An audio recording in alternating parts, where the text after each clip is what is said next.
سلام بچه خوش اومدید. Alright, that's loud. Salam بچه خوش اومدید and welcome to this Monday stream of this watermelon season. Finally a stream where I'm going to actually talk about something. Will I make sense of it? Probably none of it will make sense, but I'm very excited to be here. Finally, I missed you. I miss our English encounters, and don't worry if you're here to practice your English. It is also fun with me. My name is Plumas, and I'm gonna be your host for today. We are gonna talk about comics. I know that normally that is not Ross's thing. I kind of stepped in a little bit. I'm not getting into the technical aspect of it because I don't know the technical aspect of it. However, today we are gonna talk about history and comics, and we are gonna develop a timeline of very interesting. Don't worry, it's not going to be a stream as usual. Actually, I will tell you a little bit in depth as we go why this stream and how come I decided to talk about comics all of a sudden. Yay, comics! Because who doesn't love comic books? I mean, maybe you don't. I know. Just bear with. I really like comics, and I really like history, and I really like historical fiction, and you know, it just can go on and on. But First and foremost, who is it here with me today? Hello Naim, hello No Soy Ros, hello Moraid, hello Miguel, hello Recto Barter, hello Sergio. I hope you are having a fantastic Monday. Mine was completely crazy. That's a very, it was just went through the fence. It just went through the fence. It was actually a very, very mad day. However, we're going to post the music already. That is good. Thank you so much, Rolling Star, for coming to play as usual. So, the thing is, alright, I need to tell you beforehand, something happened today. Something happened, and I'm very happy about it. I'm just a little bit overwhelmed, if I may, with that situation, because the thing is, I've been, I am a PhD candidate, and, I specialize in the Iranian world. That means I've been studying Persian since day one that I decided to start. Actually, I started Persian in 2016. I think it must have been 2016, something like that. I started studying Persian, and I have not stopped since then. However, I haven't put the effort and the passion that it requires. And if you know something about studying languages, it's all about practice and being constant. And as you speak in Persian, and as I said in Iran, it was mislabelable. Thank you. That is, thank you so much, Naim. But the thing is, because I have to read a lot of Persian for my thesis. I mean, I do. I'm getting ahead of myself. Rewind. Let's just start again. I started studying Persian because I wanted to specialize in the Iranian world, and in all honesty, I don't think it makes sense to speak and to study about Iran and not knowing the language, especially if you're going to work like I do in the Shahnameh. That is the Book of Kings, or Mantar al-Ta'ir, which is the Conference of the Birds, and Risalat al-Ta'ir, and Anwar al-Suhaili, and Aql Surah, and on and on and on. The list goes on and on and on about different pieces of work, literature work, mystical literature, epic literature, whatever, and not being able to read them in the original language. Because let me tell you something, the beautiful editions in Iran made in Persian about those texts, and I wanted to read them. I want to be able to see how Ferdowsi wrote the poem himself by his own words, not by and also manuscripts. I mean, I need to read a ton of manuscripts, although I'm focusing on the images because, I work with Simorg and I work with dragons and shalala.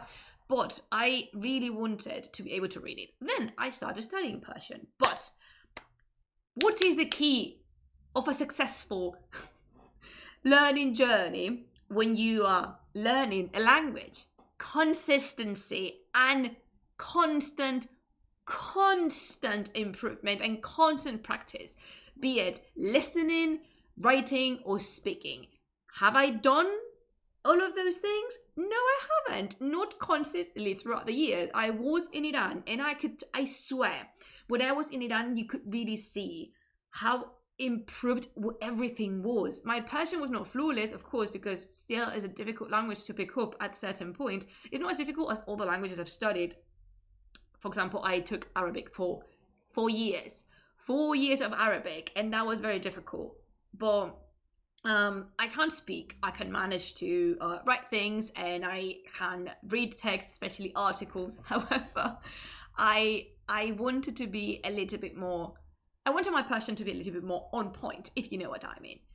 Then I decided, why don't I start in my project on Twitter? Why don't I start typing in Persian and just posting, little tweets, nothing too scandalous, nothing too ambitious, but something. At least let it be there. Let me practice with some things. And it's been okay. It's been okay for most of the time. However, the thing is, a very good friend, I posted something about me wanting to communicate better in Persian, and all right, I'm really overwhelmed. I'm grateful, but I'm overwhelmed because a friend retweeted me saying that my project was about a Spanish person who also spoke English, and she was trying to learn Persian to communicate better, and she called me an expert in the field in mythology and Iranian art and so, and the thing just blew up. The thing literally blew up. I was not, even in my biggest dreams, I could not have imagined. It didn't go viral. I mean, in the sense that I didn't get 1,000 retweets. No, that's not what I'm talking about. I'm talking about that I received uncountable responses to that tweet from different people in Iran, from different Persian speakers. Most of them very lovely, saying, either encouraging me, saying Afarin, that means well done, or wishing me good luck in this voyage of Persian language learning. And also some people started like messing around with me, calling me a beginner and making a little bit fun of my too formal and too like my Persian gives me away. Of course it does give me away. I am not a fluent speaker of Persian, and each tweet takes me 1,000.75 years to write because I need to think and I need to use a dictionary. I don't care. I'm very comfortable about that because I am aware that I'm learning the language. However, some people, how some people on the internet can be nasty, a little bit nasty. So some of them try to make fun of me with typing things wrong or saying things they knew I could not understand. However, I had my friends, they had my back for me, so that's very lovely of them, and I appreciate.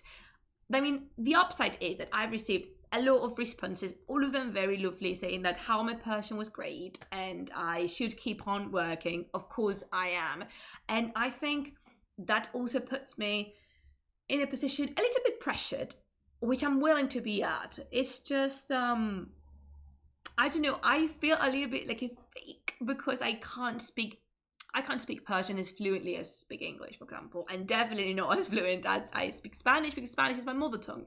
However, I am much more comfortable with speaking in English, although sometimes I do not make any sense, but it doesn't matter because, again, I am, at some point, it really stinged my pride because there were, I think, personally, I would make fun of no one on the internet. Never. That's just not something I would do. Especially with someone that's trying to learn a language. If you ever studied languages, you know how difficult that can be. And Persian is easy at some point. Yeah. Some aspects of Persian are easier, but some of them are difficult, like with any other language. So I was a bit like, it really it stinged my pride a little bit, just a wee bit. So I was thinking like, you know what? I was talking to Bob about this too, and we were talking, and he's like, you know what, forget it. It's just not important. How many languages do these people, the ones that make fun of you, how many languages do they speak? It's like, you know what? You have the point. You have the point, the absolute point. So that's the reason I don't care anymore. I really like the input. I was like, I have so many followers, like new followers right now, and I'm just a little bit overwhelmed. So yeah, I have to admit that I had to look some other words you wrote in the dictionary because I'm a beginner too, but it was so beautiful. That's the thing, when I look for things up in the dictionary, I come up with possibly the most formal of the choices. But again, let's just address, by the way, let's just address, highlight, point out that there is not a good English to Persian dictionary, because I had one. What's the name of this app? Oh my god, I'm so angry with this app. It's called Diktbox in Persian, and when I look up for things, I downloaded this when I was in Iran. There were like 100 different dictionaries, but I was looking for something to text a friend, and then I did. I typed the word. I don't even remember what I was looking for, but I remember that I typed it, and my friend said, that is a very odd word choice. Why did you choose this word instead of this one?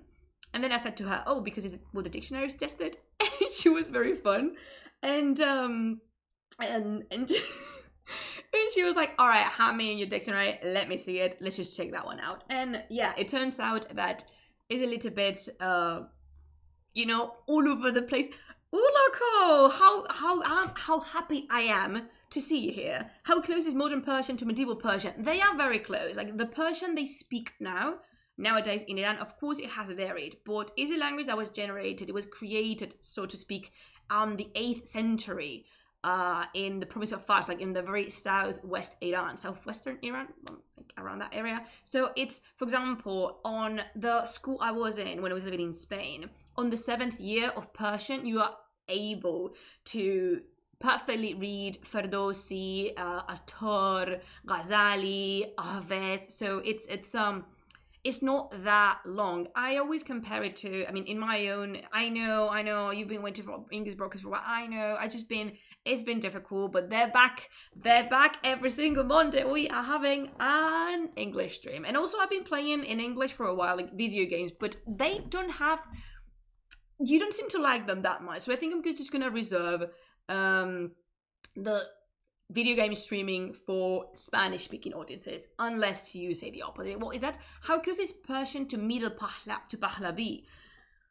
I think they're very different from what, I don't know. I do not speak nor read Pahlavi, but from my own perspective, they're very different. Like there's not that. Of course, there's links to it, but the same thing. Like for example, one of the criticism, positive and constructive. Let me highlight that.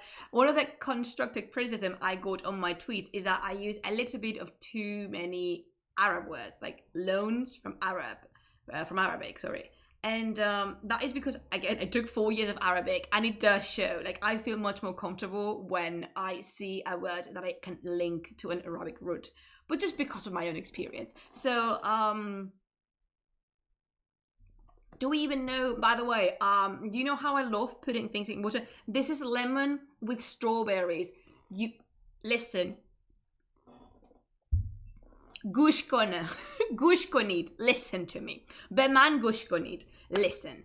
You chop some strawberries, 3 to 4 slices of lemon, depending on how much you like lemon. Choke it in a jar, fill it up to the brim with water, and let it sit for like overnight, for example. Delicious. Oh my god, it's so nice. I just really like it. Do we even know how much spoken language went to Syria? Not much. That's the thing. Everything had to be reconstructed because we have it's not just Pahlavi. We have also the Avestan language that has to be reconstructed through Pahlavi and Middle Persian writings because they share sometimes the alphabet. I am no expert, like by no means I'm a linguist or an expert in linguistics. So, but I know there's not much that we know. It's the same with, for example, Akkadian, Sumerian, or Old Persian. We are not very sure of how they sounded like. What was the pronunciation like, if you know what I mean. Sassanians did not seem to be very big on writing things down. To be completely fair, if we have written copies of the Avesta, it's thanks to the Sassanids, because at some point the Sassanians, there was a joint effort between the priesthood and the Sassanian hierarchies, like the very top people. And they said, you know what, we should put our holy books, we should write them down and we should put them together. Who's with me? And everyone was like, yeah. And thanks to that, we preserve the Avestan texts are the only remainings of Avestic language we have. Thank all the genes for that. So it's a mid situation. I will give you a look at the Sassanids do not place everything. They did not start these writing down things up until the 5th or the 6th century. So yeah, I mean, they could have done it for another 3 centuries, but they didn't. So, I mean, who's to blame? I don't know, I just want something and someone to blame. So, we're gonna talk comics. Just let me prepare everything for you. And, wait.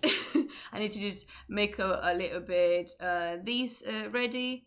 Because, where are we? There we go. It's a huge waste. You mean that nothing's written down? I think it's a pity. Yeah, it's a pity. It's a loss. But, yeah, wait. I need to fix something before. It's just with the sharing screen. And, where am I in my life? But yeah, it's, it could be better. Yeah, I get it. I get it. Yeah, it could be much better. It would be so great to actually have I will say it. I know what I mean. The things written down. That's sorry. I'm trying to do 2 things at the same time. I'm trying to prepare the comics so you actually can see them.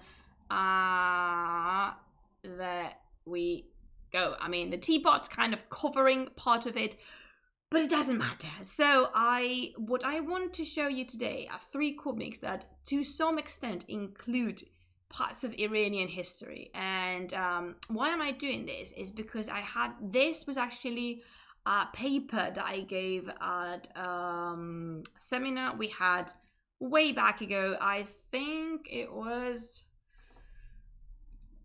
it March of 2021? I actually don't know, but it was it was a while ago. And these are the 3 chosen ones. We have Takht Javidan, we have the 300, and we have the Immortal Asadi. So I wanted to do these because I did it for a Spanish speaking audience and they really liked it, and I thought, why not sharing this on Twitch for my English speaking audience? So yeah, this is what we're gonna do today. It's actually I think it can be fun, and I don't know. You like comics? Actually, you never answered that question to me. Do you like comics? Because I do. I mean, I read these 3 and I really like them. I don't like the 300, okay? But bear with. Bear with. I am asking to be obliged. I do have tea by the way. Oh, thank you so much for that raid. Here we have my beautiful godchildren from La Clasicoteca. This is a Spanish speaking channel, but it doesn't matter because I'm really happy to have them here. Thank you so much, little buns. Oh, you little piece of biscuit to squeeze you. I know you do love comics. I do. Hello, Letty. And what was I saying? Oh, yeah, I am saying that I have my tea here in my beautiful Stormtrooper mug because in this house we do hail the Empire. It's not even it's not an open subject of discussion. It's just what it is. Hello, Robert. That sounded like Robert. No, robot.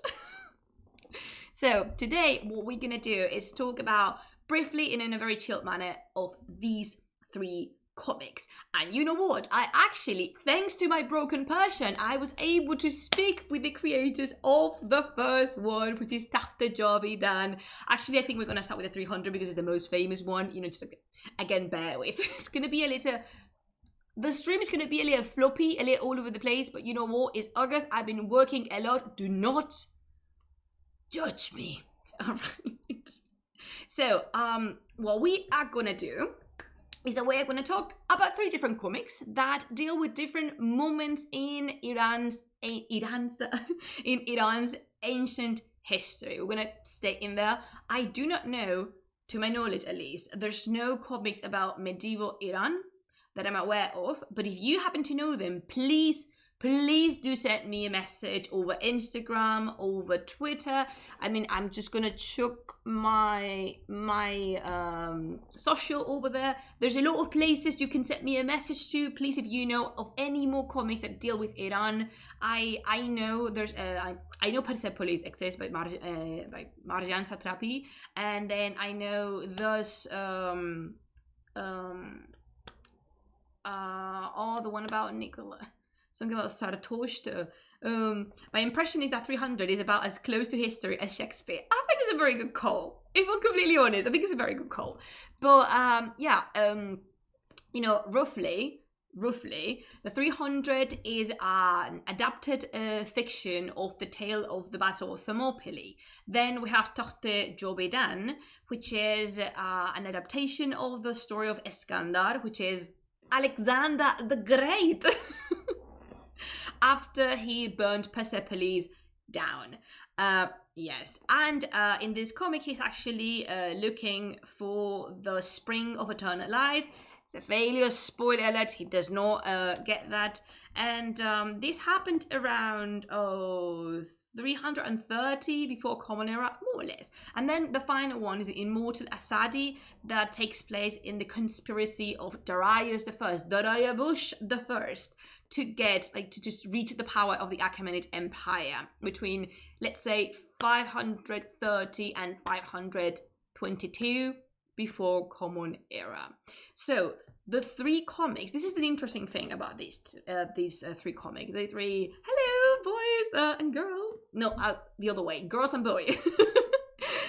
So the gist is that the three of them, they respond to different messages. They develop different intentions, and generally speaking, they locate themselves in very different context that makes them transmit and pursue different messages.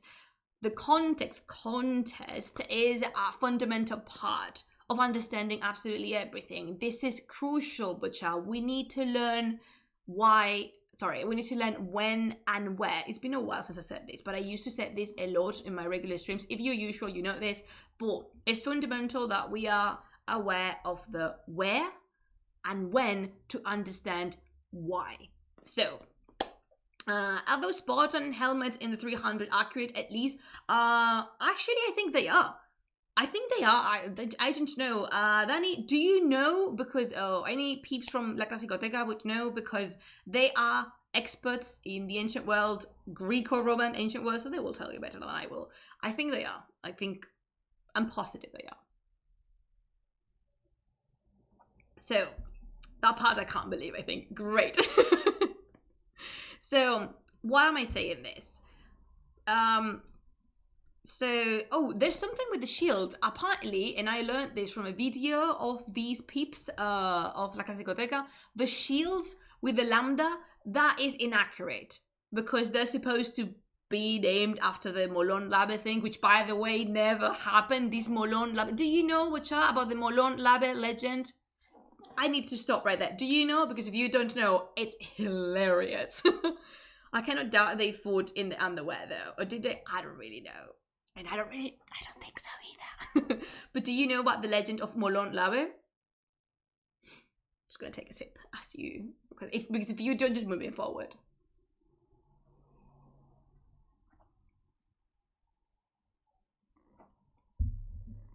You don't. Okay, so legend, rumor had it that in Thermopylae, what happened is, actually is any of my moderators here? Shout out to my moderators. Could you just place on the chat the video to the English stream about Thermopylae? Because I cover the battle far and wide there, much better than I'm gonna do here. But basically, the Persian army, the Achaemenid army, led by Xerxes I, thank you, just came over to Greece, and there was this battle, and the cliff of Thermopylae, so yeah.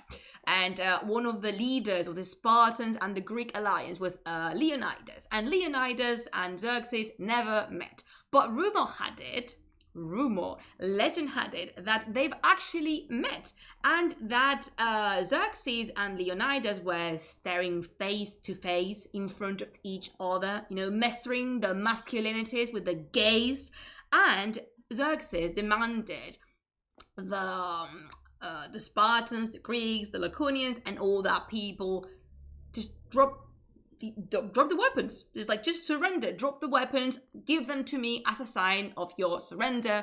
And then Leonidas just drew a line on the sand with all his Spartan masculinity ravaging his body, and he screamed, "Molon Labe, if you want them, you come and take them from me."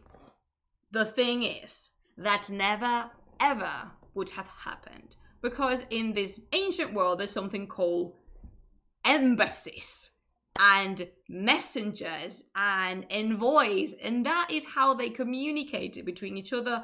There's no possible way that Xerxes and Leonidas had met on the battlefield I'm talking about. So that, apparently, because of that legend, the lambda, which is the Greek letter for L, but it looks like an upside down V, like this, that was added later.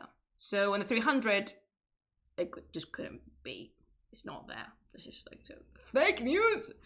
But mostly everything about the Thermopylae battle is fake news. So, ooh, snap. Anyway, I don't so yeah, it's really important to look that one. I actually do not know. Possibly. I will check it later. If not, we can find it. You know what? We can look for it later. Don't worry. Do not stress yourself. So the first thing that we need to know about these three comics is that they are fiction. No, I that is the one about the 300, but that was very fun to watch because we were screening the 300 and I just laughed a lot. And I'm talking about the one about Thermopylae. It doesn't matter. You know what, Rose? We can look at it later. So the thing is, these three comics are fiction. That's it. That one, very good, Naeem. Once Upon a Time, Thermopylae. What do I mean by fiction? Because these maybe could come across as evident, like the comics. But sometimes these evidence just kind of dilutes itself in the demands of accuracy. So these three comics are not accurate narrations of the historical episodes. And guess what? They don't intend to be. They are comics. They do not want to reproduce exactly what happened. They are fiction and they are recreating a story. Did Xerxes personally lead the invasion of Greece? As far as we know, Xerxes went into Greece, like personally. The one that did not go was his father, Darius. He never set foot on Greece, like ever. Xerxes did, apparently. And why am I saying this? That they do not intend to reproduce exactly historical events. Because history with a capital letter, that we understand and study and read about in universities and colleges is intentional. It has always been, this discourse has always been constructed purposefully and following a particular agenda. It doesn't matter whose agenda this is. So the effort to create a quote-unquote objective history is very recent. And you need to have my word on this one, because I, as you know, I do work with the most antique comic books that we have, which are illustrated books. So everything was packed to the brim with intentions and with responses to give to particular questions. And in the case of comics, in this century, the case of comics, it happens exactly the same. However, if some messages do not get interpreted, Plumas, I sent you an image about how Peter Connolly drew a Spartan soldier. If you want to share, where did you do that? Where? Koja? ¿Dónde? Where is it, Yun? What's up? I can't. But thank you for the thank you for taking time. We can look at it. We will look it up later. Then I just cannot stop the presentation, but I really appreciate. So, what was I saying? Oh yeah, I was saying that if some messages do not get interpreted properly, they can lead to stereotypes or wrong conceptions about certain ideas, about certain moments, or again, just maintaining stereotypes that are orientalistic or racist and that they do not help anyone. This is the reason we are going to talk about the 300, basically. Leonidas was a myth even in late antiquity, far beyond any historical accuracy. It is nothing new. There's a fake epitaph of his in the Anthologia Palatina, also based on that legendary hero who died for the freedom of the Greek. It's a pretty little poem. I'm pretty sure it's beautiful, but it's fake. So Hmm. Who are the Persians who speak about fake? Do you know Darius the Great? That's, Darius and Leonidas, two birds of a feather. So we're gonna start with the most famous comic, which is the 300.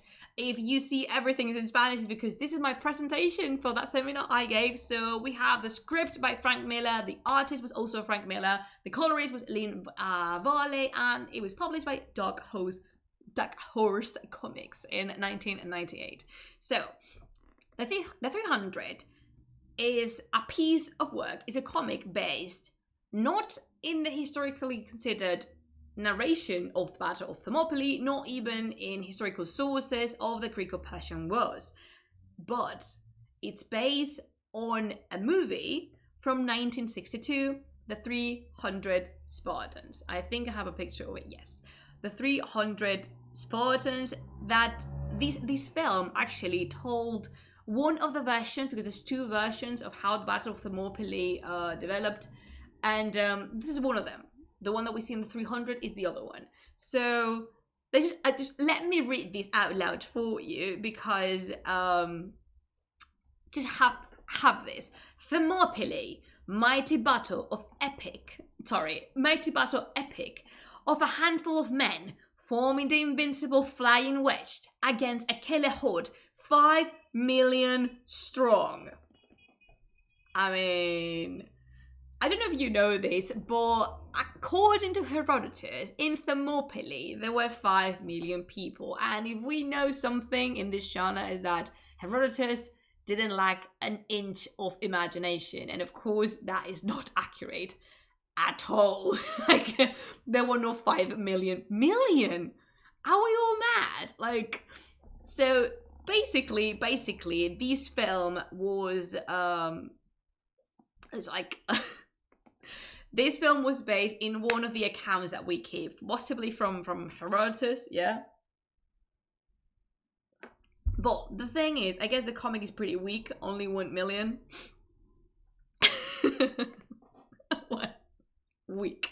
So the thing is, why have I mentioned this? Because it's important for you to know that Frank Miller, the artist and the main writer for the comic, he did not have a tiny bit of an intention to recreate an accurate historical event. Absolutely not. He saw the film, he loved the film, and he wanted to recreate his own version of what happened. And he just he threw into oblivion, beyond the limits of what's permissible, the historical reality.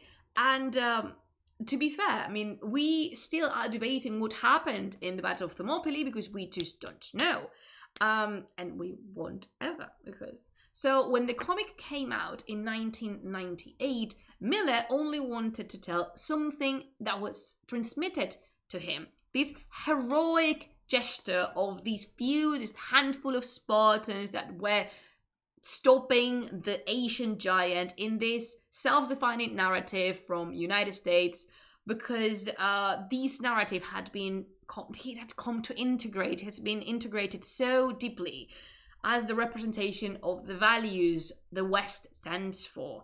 And in these values, we have the West as Christian and civilized. And on the other hand, we have the Orient as a tyrant and Muslim. Yes, I know this stinges, okay? It does screech my soul, but it is what it is. This is the narrative Miller was basing his comic on.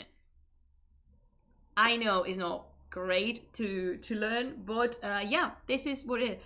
Recreating an accurate version of events that far back is probably not even feasible. Not really, no. Well, depending on sources, sometimes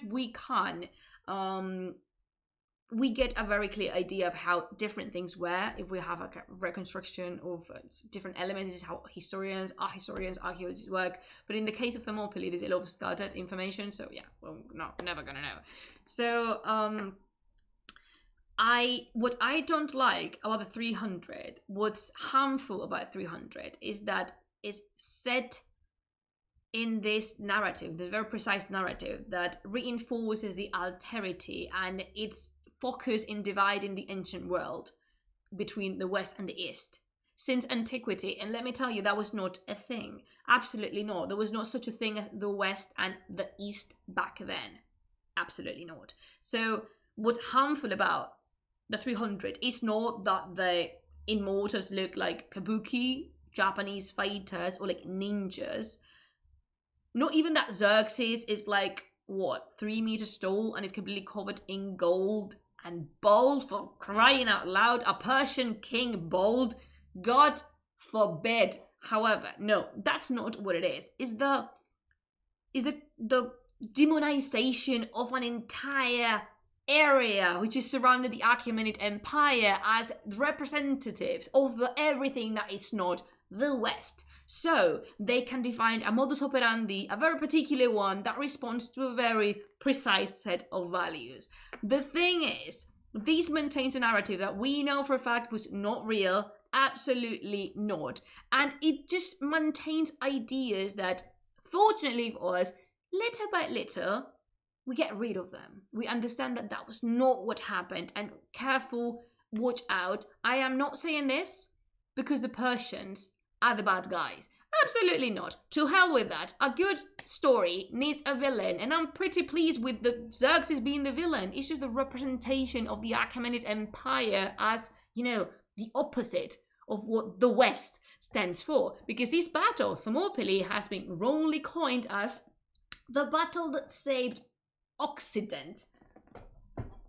And this is the final thing. This is the final thing. I'm not going to say anything else because if you want to dig a little deeper into this, there's my video. My moderators just pop it in the chat about the Battle of Thermopylae. I explain things there much better and in much more detail. I just want to move to the next one because we're going to talk. Do you mention the villain thing? Yes, the Persians as the villains.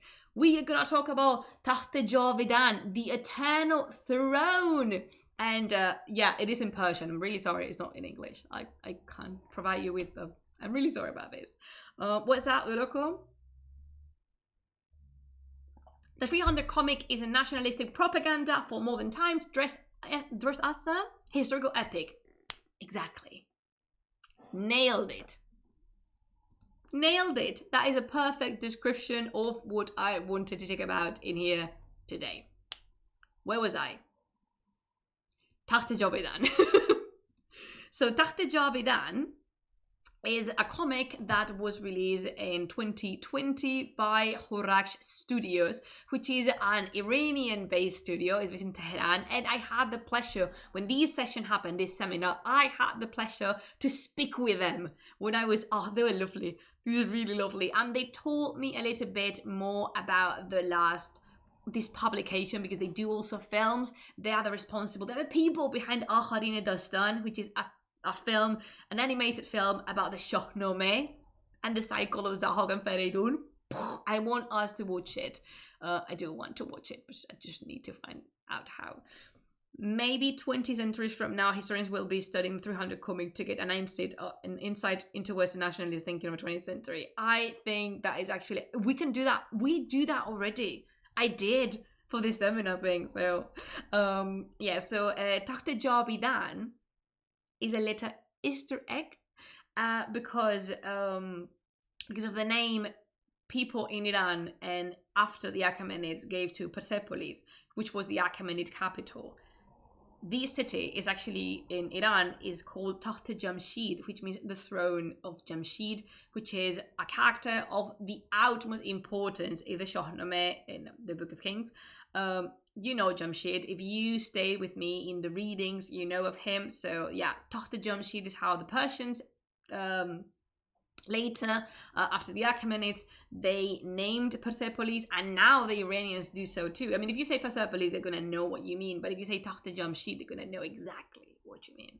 So, what is Taht-e Javidan about? Taht-e Javidan follows Eskandar, which, I don't know, can you see the pointer? Yes, you can. So, this person kneeling down and feeling and looking completely destroyed, like the city he just take down, this is Eskandar. This comic follows Eskandar, Alexander the Great, after the burning and destruction of Persepolis in the 330 before Common Era. Eskandar is a very interesting figure and also very complicated, entangled really deeply with the history of Iran, because it suffered of an exaggerated polarization. I mean, it's polarized to the very extent. On the one hand was a monster, on the other hand was a hero. It's very complicated, that. The best known stories from the Shahnameh come from Achaemenid times or earlier? Later, actually. They come mostly from Sasanian times, but also we have some things from Parthian legends, especially people from Sistan. I'm thinking about Zal, Rostam, and Simurg. Actually, we don't know where Simurg comes from. I'm trying to do so on my thesis. Difficult. But no, it's not many things remain from the Achaemenid times, I am afraid, in the Shahnameh. It's much more Sasanian based, more or less. Do we know what kinds of legends Achaemenids had? Few of them, very few, and that would be a question for, like, I really need to look deeper into that, but I'll put a pin on that thought because I think it's a very interesting question. So thank you for you, Woloko. What was I saying? Oh yeah, that Iskandar is a very complicated figure. Some people consider it to be a blessing, others a curse. Me personally, I think he was a very intense laddie. Very intense, but he was not a monster, he was not a blessing, he was not a person. So the thing is, the comic places Iskandar as the villain because he's destroyed Persepolis. And this is the center of the narrative, and also links with the legends that were told after him throughout the Middle Ages in Iran. And he was looking for the spring of eternal life, and he failed miserably. And it's like, I don't know if you know the story of the poem of Gilgamesh, but more or less it's the same thing. He's aware of his own mortality, and he wishes to stop it. So he goes on this journey to pursue immortality. However, at the end of the day, immortality is not something we are. It's not something we ought to achieve. Intent is certainly an appropriate word for maybe it is. Is there anything from Persepolis tablets that might shed light on it? Possibly. Most of the tablets in Persepolis are economy related and like constructed projects and military campaigns. And again, I don't have many stories at the top of my head, like things that I can think of. But I will look into it, I promise. Let's go back to this comic. So yeah, this as I was saying, Iskandar is the villain here, and it's very, very grossly received, basically. So in these comics we are shown flashbacks, very interesting, with episodes that are considered to be key in the story of the Achaemenids. But I mean, we hear in the corner of the screen this character with the earrings. He's Cyrus the Great, Kurosh, which is considered to be founder of the Achaemenid dynasty. And in this image, we see him grabbing the cylinder of Cyrus, which is one of the most revered pieces from Achaemenid times. And it's really interesting how in the comic they make it look broken already, because this is his actual state of preservation. It's currently at the British Museum in London, but it's not broken. I mean, I'm sorry, it is broken now, but it was not. At the time Kurosh commissioned the cylinder, it was not broken. However, the artist, they portrayed the cylinder already broken, so the people would know better which piece are they referring to, because it's recurrent. By the way, if they ever tried to trick you into believing that the Cyrus cylinder is the first declaration of human rights, they got it all wrong. It is not. That's another piece of food for thought, but that's for another stream. But it is absolutely not. It's been demonstrated far and beyond. It's not the Declaration of Human Rights. Absolutely not. Do we know when the break happened? Did it happen in modern times? I actually don't know. I think it's possible that they found it already broken in Pasargada, which is where his tomb is. So even in this comic, he's saying like that it took it 30 years to build the Apadana, but not the one in Persepolis, the one in Pasargada, which was his capital actually. And here in this comic, we see a narrative about Iran completely different, very different from what 300 presented to us. In fact, Dr. Javidan actually speaks about the nightmares Iskandar has after the burning of Persepolis. He really regrets it. And throughout the comic, you can see Iskandar, his demons haunting him, his nightmares, and I mean, at the end of the day, his regret for destroying the city that was Persepolis. And Iskandar, in his dreams, he sees the past. He sees all his life presented to him. And this world of fantasy, halfway through, reality and dream and slept, it turns into this kind of atmosphere where the final message is that history always repeats itself. And at the end of the day, what goes up goes down. And it's very interesting how throughout the comic, very just Zoroastrian symbolism is scattered, just spread around, sprinkled throughout the pages, like water, for example. Every time Iskandar just runs, just goes down and deeper into water, it's to have some kind of very deep reflective moment towards himself. So it's really really interesting. Was the cylinder shaped like a cylinder instead of a tablet for a specific reason? Yes, it's because the cylinder is it was made for Babylon, actually, and is a declaration of the end of war once Cyrus conquered the city of Babylon. And this is not something Cyrus did solely. Most Akkadian and Assyrian kings did so too when they fought a war and it was ended.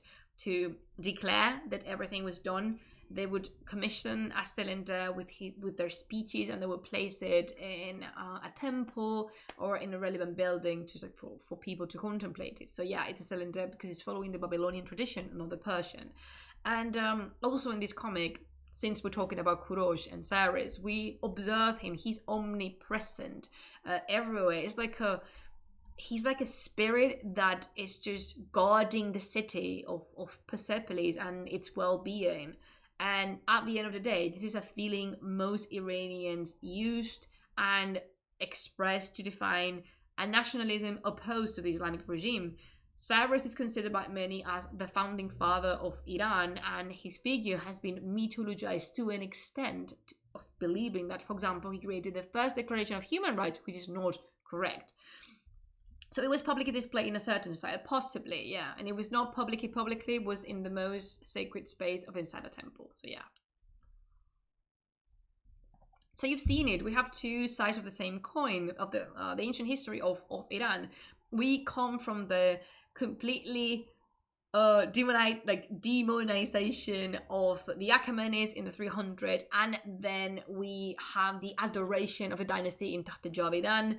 And truth be told, Taht Javidan is a little bit more accurate in its representation. Like, for example, here we have a very accurate representation of Persepolis being destroyed, and even though it's still fiction, it's still fictional, so we can all expect it to be it's not the real tale, whatever that is.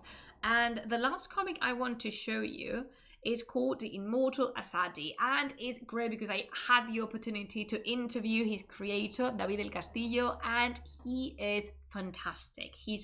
I encourage you to follow Tier 1 Comics, which is his social, and on Twitter and Instagram, he's just the best, the very best. He is a Green Beret of the Special Forces of the Army in the United States, and he is a fond fan of the ancient history of Iran.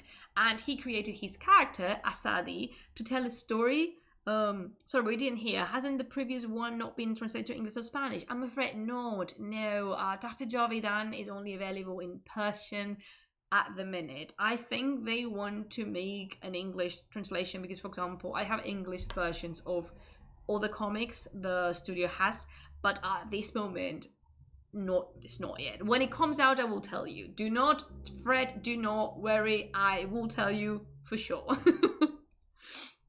So back to Asadi. He wanted to create, David del Castillo created his character to tell a story we know very little about, which is the intermission, so to speak, between Cyrus and Darius in the Achaemenid dynasty, and all the mess, because it's a mess, with Cyrus's sons, which Cambyses and Bardia. Alright, I'm gonna attempt to summarize this very briefly, because it's a mess. But please bear with, and if you do not understand something, ask about this. Darius and his propaganda, you tell me about it. So basically, Cyrus established as his successor his son, Cambyses. Or Cambyses. I say Cambyses, and so Cambyses. But Darius was a spear bearer under the service of Cambyses, and he just flipped everything upside down, basically. So he came up with a traitor. He called him Gaumata, and he said basically that this traitor had killed Bardia and disguised himself as Bardia, Cambyses' brother. So maybe if you read this in ancient history, or if you read Herodotus, you may be familiar with the name Smerdis, which is what Herodotus called Gaumata. The thing is, this is a freaking absolute shit hits the fan. That's it. And the thing develops itself as they end up with the two brothers, Cambyses and Bardia, both being killed, and Darius reaching the throne of the Achaemenids and establishing himself as the true and legitimate successor and the continuator of the dynasty. Let me tell you something. I love Darius. I do. I admire him. I am fascinated by him. But he was full of bull. He was just a big pile of bull. And I can say this about a historical character because this is my Twitch channel. Alright, so basically Darius bragged about how he had killed a traitor and made justice for the Achaemenid Empire. Let me tell you something. Darius is possibly one of the most brilliant minds in the history of the world. The world has given us Darius. He rewrote history to his own benefit. That head, that mind was sharp as a knife. That's the only thing I'm gonna say about it. I want to make a stream about Darius. Does it show? Do I show how much I like Darius? So the story of this comic is based in this follows Asadi, which is this character. Asadi is one of the very first immortals under the service of Cyrus and Cambyses, and how Asadi gets dragged into all this mess, and he has to decide whether to support Darius, the king that claims to be the proper king, or follow his god. Oh my god, thank you so much for the super chat. Oh, my classics. Oh, thank you. I mean, to be fair, he is the most brilliant mind of the history of bullshitting. Also, he's brilliant. Okay, Darius was brilliant. This is a hill I'm willing to die on. You have to be brilliant to come up with all this bullshit and still make it successful. I'm sorry. So, in the story of Asadi, which is a fictional character, the main character does not exist. He did not exist. And he doesn't know whether to support Darius because he says is the proper king, the real king, and or whether to support Bardia, which is the real son of Cyrus. This is such an interesting moment. There's a gap full of mist and blur, but it's so interesting because it's so fundamental for the history of the Achaemenids. But as happened with Thermopylae, we never know. We will never know what actually happened. I summarized it a lot, but it's a mess, believe me. I will go into detail a bit later. We're loving this comic. Such a shame libraries are so difficult to access with COVID and such. This one can be purchased online. I have it. Well, actually, I have my physical copy. Hold on for a little second. I need to brag about this. Just stay there.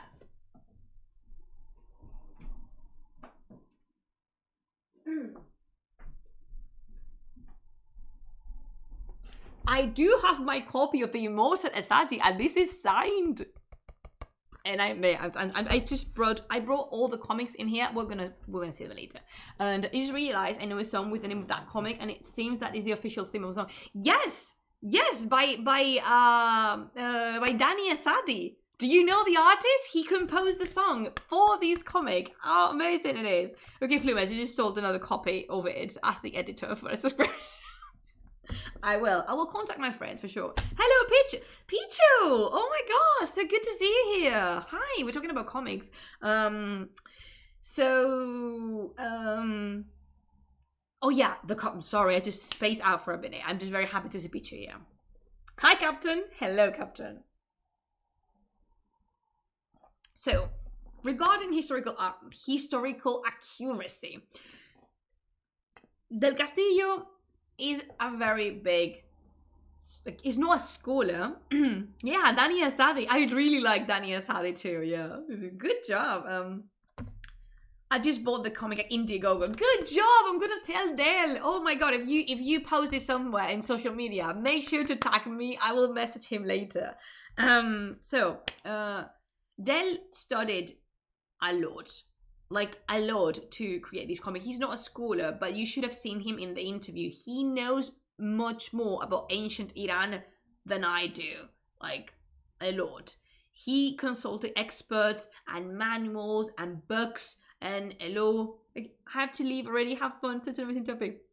Jodafes, thank you for popping by and thank you for the ride. Much appreciated. And so yeah, he really worked in the design of his characters. However, what I was most interested in was the design of the Immortals, which are the ones you can see in the corner, the ones like Asadi. And Asadi keeps the mask that more or less was inspired by the mask in 300.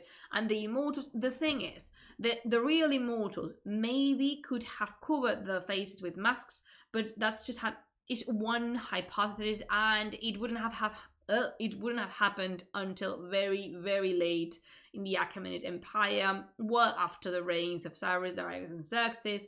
And when I asked the creator of the comic, David del Castillo, why he made that choice, he said that it was a conscious choice. It was a conscious election, and he was taking into account the market and the targeted audience, because he's using pop culture as a reference, as something to bring people's attention in the eye. And his Immortals are inspired not only in the 300, but for example, by Assassin's Creed, The Punisher by Marvel, or Reaper from the Overwatch video game. Do you know what video game I'm talking about? You can picture Reaper, so his face. So this is one of the techniques the comic uses to catch the attention and to just then draw it to the narrative. Del wanted to tell a story that he's very passionate about, and he said himself that his greatest and biggest wish was to tell this story to make history of Iran closer and approachable to the general public, and maybe through his comic people will be interested. And because he just caught himself into this, like he found himself trapped in this world from watching the movie The 300. So he wanted his comic to be more or less the same, the first step for people to start climbing the fantastic ladder that is the history of Iran. And it's very interesting because he wanted to tell a story that it's normally not told, which is this intermission between Cyrus and Darius. And just for the record, he knows how the real Immortals look like. He's very aware of a lot of things. As I said, this is not a sloppy job. This is not an amateur's job. This is a person who carefully studied a lot to create a comic. And I can tell because I've spoken with him. It's just not like, I know this. So sometimes when we deal with historical fiction, we tend to look a little bit more on the historical moment that we're talking about and how accurate the comic is to the historical reality or not.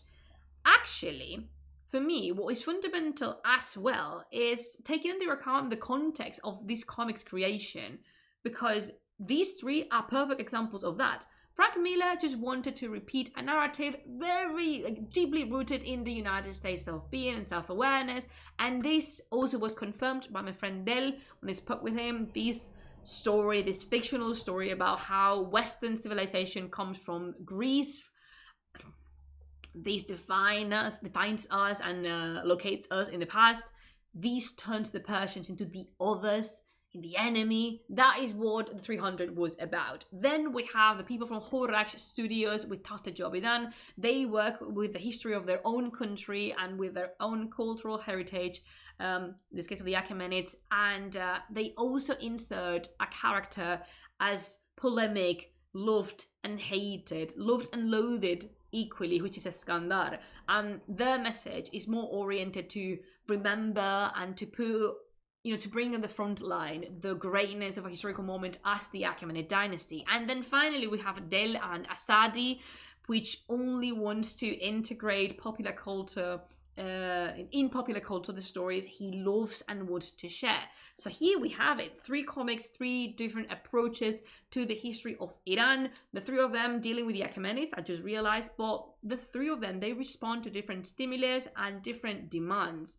And as history has been written and studied in very diverse manners through centuries, it's alive how we write history. The perception of Iran's antiquity, we see it perceived in these comics in different manners, and it's very, very interesting. And if I need to be personal for a moment, I do agree with my friend Del about this. I'm really happy these comics exist because they can serve as the first step to get to know a part of history that is, but maybe it's not that popular, but it's interesting as well. And basically, this is all I had to say about these 3 beautiful comics, and I hope you liked it. I said I brought them. This is the Immortal Asadi, and you can purchase this in Indiegogo. If you want to follow the creator, it's called Tier 1 Comics in Instagram and on Twitter. It doesn't use much Twitter, but it's good to give him a shout. And Del, I don't know if you're watching this, but I think I'm gonna bring Del for the conversations, oh yeah, I haven't told you about yet. However, I will. So there's one of the people on the table. And then we have these 4 comics about Jamshid from Horak Studios. I told you that Horak Studios is a producer and creator of an animated film called not Tahte Chobidan, I'm talking about the comic, no, Akharine Dastan, which means the last story. They translated it officially as the last fiction, and they are focused on Zahok and the cycle of Feridun within the Shahnameh. So there's these comics that are a prequel. You don't need them to watch the film, but they are set as a prequel of the story that gets told in Akharine Dastan. I was gonna say Tahta Javidan again. No, Akharine Dastan. So I bought them. These are in English, and I got them on Amazon. They are also available in Persian if you live in Iran and want to purchase them. Actually, again, the people in Horak Studios are lovely. All right, show them love. Shower them with love because they deserve it. And yeah, they publish the Jamshid cycle is filled. It's in 4 comics. I have 4 of them because I just really like them. They were very entertaining, and they are not. Again, they're based on Ferdowsi's tale and Ferdowsi's account of the story of Jamshid. But again, there's so much that Ferdowsi does not tell us, so they created it, and I like it. I think it's a good outcome. I'm really satisfied with what they did. I really like the film, and as I said, I want us to watch it sometime. I am really looking forward to it. About bringing people to the channel, let me show you this. Wait. Not yet. Now, this is a new overlay that my artist Chi made for me, and we are gonna start using it. Here, I will bring a guest to speak with us about a lot of different topics, and I actually wanted to ask Del if he wanted to join me. I am not gonna reveal who the first person is, but next Monday we have our first English-speaking participant, and I am so excited because all these people I contacted, they are amazing, Bachar. I cannot wait, legit, for you to meet them and for you to learn so much with them as I have. It's incredible. And if you see this, I'm gonna disappear for a moment so you can actually see the beautiful background. Wait, where am I? Here I am. And now I'm not. Ta-da! This is actually the inside of a modern yurt in Mongolia. So I don't know. I haven't come up with a good name for the session, for this section. I have it in Spanish because it's a pun between me and some followers, but I don't know yet. I'm open to suggestions in English. I just don't know. I just don't know. Pluma's still in the ring of the baggings. Yeah, the one and only ring. Yeah. So yeah, I don't know how I'll call the section, but I'm open to suggestions if we want to drop them anywhere. What was it I was gonna say? I think that's it. So yeah, I hope you enjoyed the comic talk, and I'm really happy that I'm back with more content in English. I know I have been denying you for so long. Forgive me, my English beautiful speaking butcher. Damn, this is so good. Trust me, do it. Strawberries and lemon, please you have to try it. And if you have basil and if you want to get a little bit adventurous, you know what, Uloko, I do have Discord, but it's only available for my patrons. It's a benefit you get if you support the project on Patreon. You get it. Yeah, I mean, we've been using it for quite a lot, and because I think I opened it last month. Not sure, when was it that we opened it? You know, because my patrons, they work so hard and they have my back, so I wanted it to be a benefit for my patrons. I think they're enjoying it, as far as I can tell, and I'm gonna drop this on social media too. Don't worry. Last month, I think, right? I think it was something like that. You need to check that. You don't need to check that. That's actually perfect. And but thank you. I much appreciate. So yeah, I do have. If you talking about Patreon, if you want, because you know how the policy of the in July, yeah, exactly. You know how the policy of the subscriptions has changed, and basically Twitch is a mess, and no one knows where is where anymore. If you want to support the project and get access to exclusive content and to behind the scenes content, and also to get a chance to speak with us and join the family more directly, you can support this stream on thank you, Nazir Rose. You can support these projects. I was going to say this stream. I said this stream. What is happening inside here? I don't know. You can support the project on Patreon from £2. I think it's €2. €2 a month is so much you can help me with. So much. So yeah. And Discord is included in the very little benefits. So nice stream, Plumas. Only I had possible a little bit. Focus on studying. If you do poorly in your grades, I don't want to have anything to do with that. I cannot speak. See, this is because I'm nervous about all the Persian speaking I've been doing throughout the day, and the Persian typing. My English is it's just a casualty. It's a collateral damage. Now I can't speak in any language at all. I have easy classes. I want you to study. Damn it. So, yeah. So that there is it. If there's something, I mean, specifically that you want me to talk about in the coming streams, do let me know. Like, just drop me a message. You know where to find me. And yeah, thank you so much for joining the stream. As always, I had a blast. Thank you so much to my patrons as well. Thank you for the people who followed and subscribed. Thank you, because thanks to you, this channel can keep going and it's alive. And yeah, if you want to catch me on social, there they are. And if you want something else, I don't know, some life advice or a warm hug, I can all provide it with you. Do you know any good books about the Arabs in Iran? I do. I have I will send them to you, because there's good stuff, but I have to look for them. I don't have them here, do I? No, but I do. I mean, there's good books about that. If not, I will ask around my colleagues and my friends because I have some friends that work with the Arab presence in Iran. Thanks to you, Plumas. My greatest pleasure, Miguel. And yeah. Don't worry. I will look for them. I'm kind of positive I know where they are. Anyway, thank you so much for joining the stream. I hope you had a very nice start of the week, and I hope you're having generally a very nice month. Necesito una sopa con I can't speak anymore, que no sé hablar. Alright, so I hope you've had a very nice start of the week, and I wish it continues to stay as such for the rest of it. Looking forward to the guest speaker. Oh my god, you're gonna love them. You're gonna love them. Oh, I'm so happy about this. You have no idea how happy I am. Oh. So, yeah. Thank you for coming. Hope så bare mycket baba. Nothing. So yeah, thank you again. Thank you so much for joining me, and you know, remember to create, to explore, and have tons of fun. Until the next time we see each other, I shall bid you Khudafiz.